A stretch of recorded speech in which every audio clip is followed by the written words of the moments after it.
Baiklah, bismillahirrahmanirrahim. Assalamualaikum warahmatullahi wabarakatuh. Hari ini cikgu nak ajar awak tentang menentukan ruang sampel bagi satu uji kaji yang melibatkan lebih daripada 2 set kesudahan yang mungkin. Bermaksud contohnya dia ambil satu kotak, dia ambil satu kotak lagi, ataupun dia ambil benda yang daripada satu objek yang sama. Okey, so nak menyatakan ruang sampel ini kita boleh dapat dua cara. Yang pertama, kita menggunakan gambar raja pokok, yang kedua kita menggunakan jadual. Okey, cikgu terangkan macam mana nak gunakan gambar raja pokok. Contoh soalan, sebuah kotak mengandungi 2 biji bola merah dan 1 biji bola biru. 2 biji bola diambil secara rawak daripada kotak itu secara berturut-turut dan senaraikan ruang sampelnya. Maksudnya dalam satu kotak tu ada 2 biji bola merah dan 1 biji bola biru. Okey, so bermaksud dalam gambar raja pokok dia ada dua kesudahan. So dia kena ambil 2 kali dekat kotak yang sama. So bermaksud ambil kali pertama dan ambil kali kedua. Mesti ada pertama, mesti ada kedua. Lepas tu baru ada kesudahan dia. Okey, pertama. Kalau pertama, dalam kotak yang pertama dia ada bola merah, merah, biru.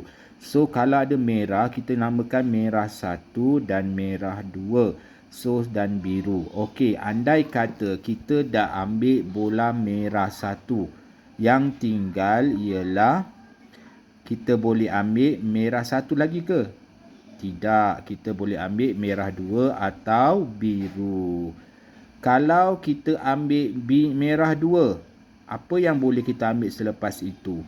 Ya, merah 1 dan biru. Kalau kita ambil biru, apa yang kita akan dapat? Ya, antara merah 1 dan merah 2. So bermaksud merah 1, merah 2 ini ialah kesudahan dia. Merah 1 dan biru ini ialah kesudahan yang kedua. Merah 2, merah 1 inilah kesudahan yang ketiga. Merah 2, biru ini kesudahan yang keempat. Biru, merah 1 ini kesudahan yang kelima.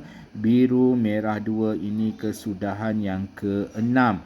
So ruang sampel, kita tulis sampel, tata tanda set sama dengan kita salin ada 6.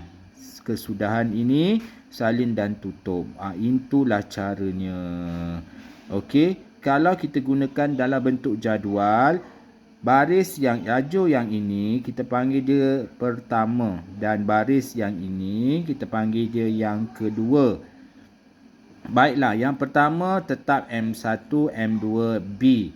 Yang kedua pun M1, M2B. Cuma dia tak ambil M1, dia takkan ambil M1. Orang bola merah, bola yang sama dia takkan ambil, dia akan ambil bola yang kedua. Sebab tu dia hitamkan di sini. Okey. Serupa juga merah 2 dengan merah 2 dia takkan ambil. Okey, sebab tu dia hitam kat sini, tak guna. Biru dengan biru pun dia hitam kat sini. Sebab biru, bola pertama biru, bola kedua tak boleh ambil biru, sama ada merah 1 atau merah 2 kan. So susunannya ialah merah ambil yang pertama diikuti kedua. Merah 1, merah 2, merah 1, biru. Merah 2, merah 1, merah 2, biru. Biru, merah 1, biru, merah 2. So inilah dia punya sampel je. So tuliskan sampel dia kedua, ketiga, keempat, kelima dan keenam. Itulah caranya macam mana untuk kita menentukan ruang sampel. Kedua-dua jawapan dia adalah sama. Okey. Kedua-dua jawapannya ialah sama. Boleh faham Okey. So kita pergi soalan yang pertama.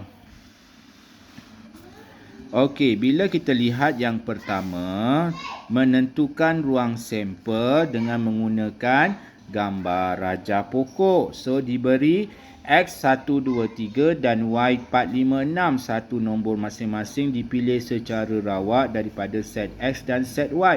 So, kita mesti ada yang pertama dan yang kedua. So, yang pertama ialah X.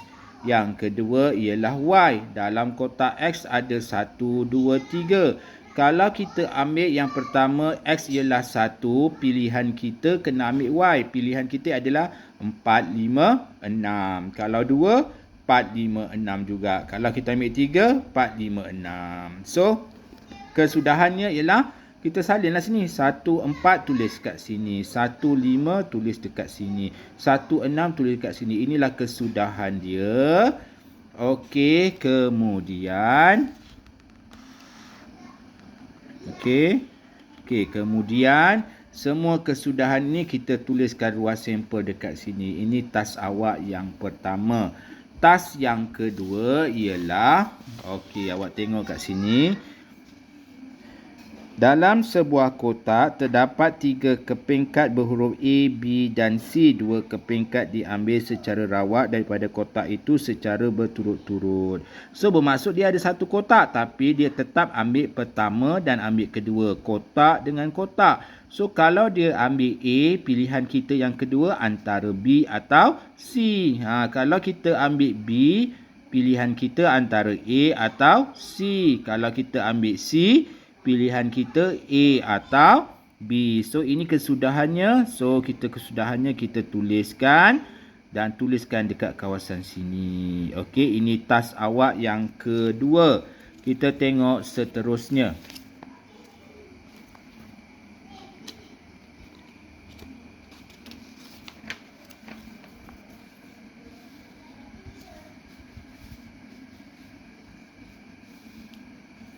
Okey. Baiklah, kita nak tengok dekat sini macam mana kita nak menentukan ruang sampel dengan menggunakan jadual. So, pertama sekali sekeping shilling dan sebiji dadu dilambung secara serentak.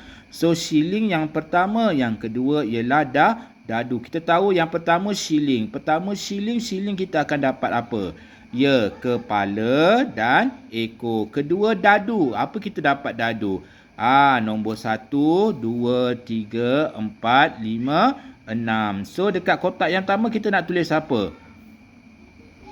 Ya, betul. K1, K2, K3, K4 dan seterusnya. So, ruang sampelnya ada berapa?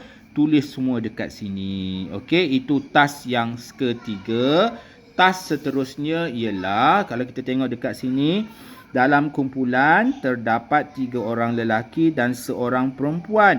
2 orang dipilih secara rawak untuk pembentangan bengkel. So, kita tahu 3 orang lelaki. Dia macam kes ada guli merah. So, kita kena namakanlah lelaki. Lelaki 1, lelaki 2, lelaki 3. Perempuan kita tulis P saja. Sebab perempuan tak ada banyak. Dia ada seorang saja perempuan. So, macam mana kita tetap tulis juga? Macam ni lah. Pertama, L1, L2, L3, P. Kedua, L1, L2, L3, P. Kenapa ada hitam-hitam ni? Pembentangan kalau dia ambil L1 dengan L1, orang yang sama ambil mana boleh kan? So, dia tak gunalah. Dihitamkan kat sini. Maka, kalau yang pertama ni L1 dengan L2. Ya, betul. L1 dengan, ya, betul. L3 dan L1-nya ialah P. Apa? Senang okey. Bila dah tulis kat siap semua ni, kena tulis dekat ruang sampel dia. Apa ruang sampelnya kat sini? Okey. Saya harap pelajar dapat menjawab soalan task yang keempat. Okey. Kita pergi soalan seterusnya. Soalan nombor 5. Baiklah.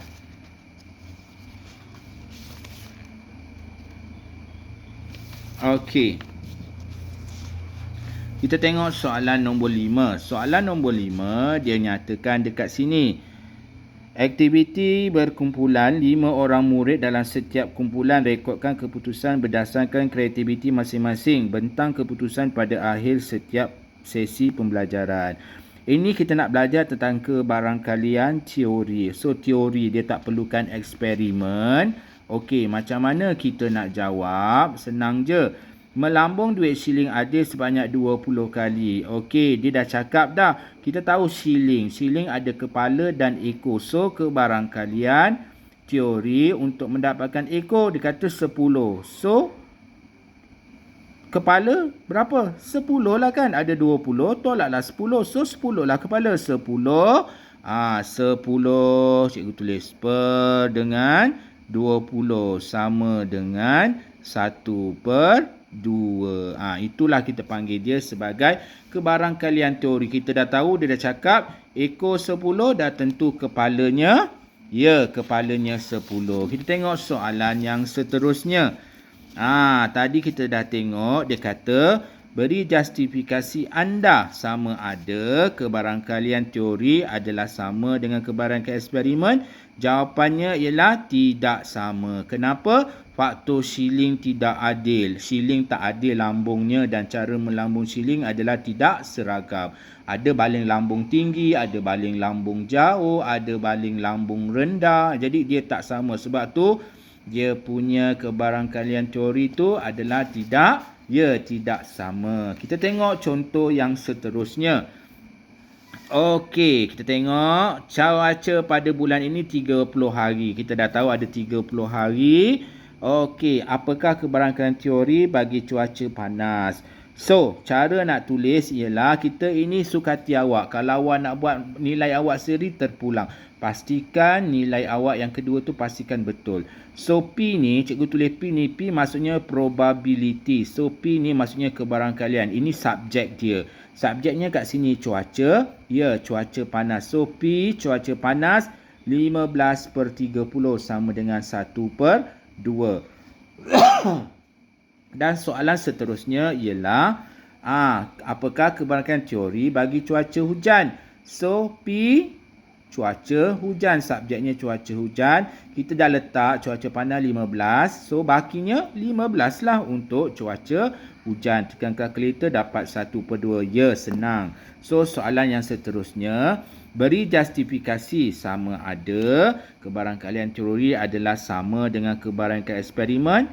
Jawapannya ialah ya, tidak sama. Kenapa tak sama?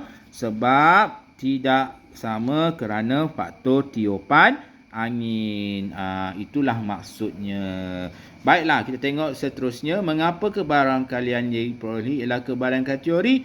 Kerana tiada eksperimen dijalankanlah. Teori tak ada eksperimen, itu sahaja. So, soalan yang terakhir sekali ialah kebarangkalian. Kita tengok yang ni. Kebarangkalian eksperimen adalah sama atau tidak sama dengan kebarangkalian teori? Ya, jawapannya adalah tidak sama. Okey, kita pergi soalan seterusnya.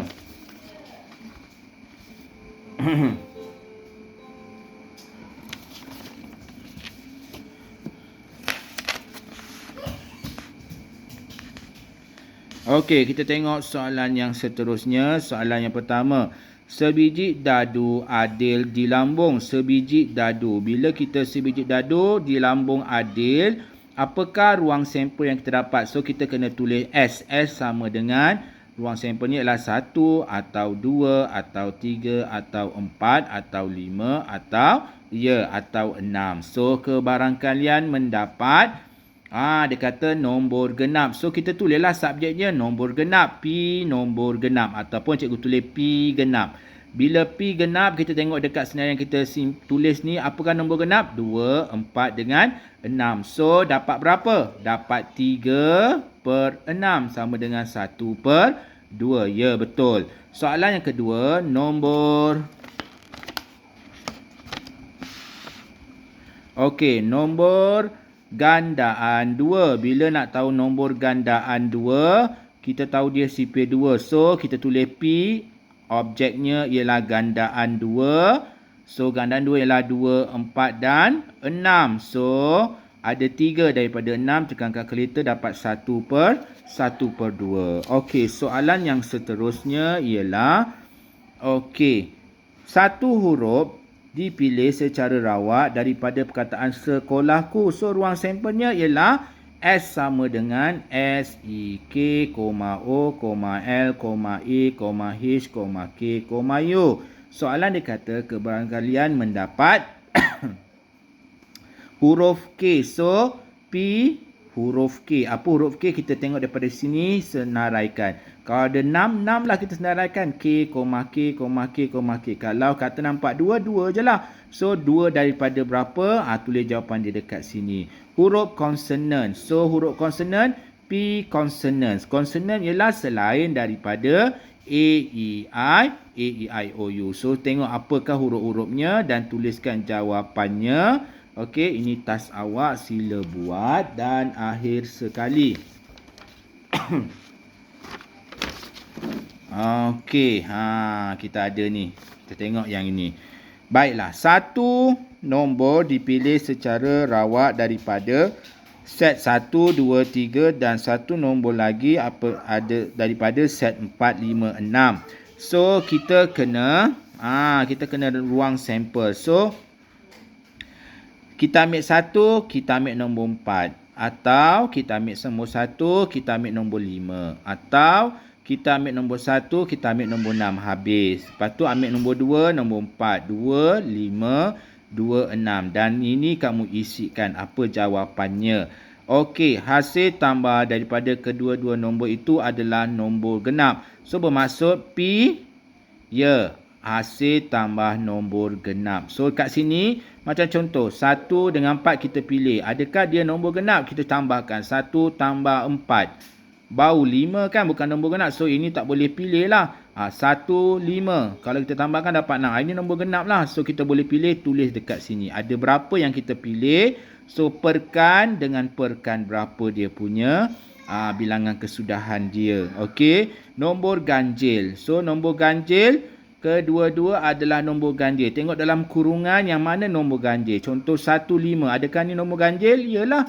Dua-dua ni nombor ganjil. So, kita tulis kat sini. Cari lagi apakah yang dikatakan nombor ganjil kat sini dan tulis kat sini. Perkan dekat sini. Kalau 2 lah. Kalau 3 lah. 3 per berapa? Kiralah 1, 2, 3, 4, 5, 6, 7, 8, 9. Perlah dengan 9. Dan yang akhir sekali ialah soalan D.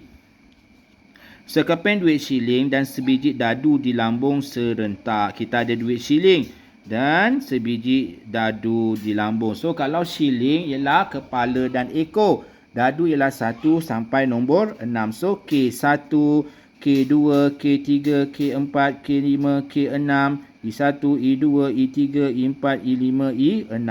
So, kamu cubalah selesaikan dia punya ni. Kepala dan nombor ganjil. Tengok dekat sini, P, kepala dan ganjil. Kepala dan ganjil. Apa dia you cari dekat sini? Okey. Dan yang seterusnya, ekor atau gandaan 3. So, kita boleh cari ekor sahaja. Atau kita boleh cari gandaan 3 sahaja. Atau dalam kurungan tu ada dua-dua sekali. Ekor dan gandaan 3 pun boleh cari. So, pilih dan tulis jawapannya dekat sini. Cuba cari jawapan dan saya harap pelajar dapat buat dan hantar. Salin, jangan lupa salin contohnya. Sekian, wabillahi taufiq wal hidayah. Wassalamualaikum warahmatullahi wabarakatuh.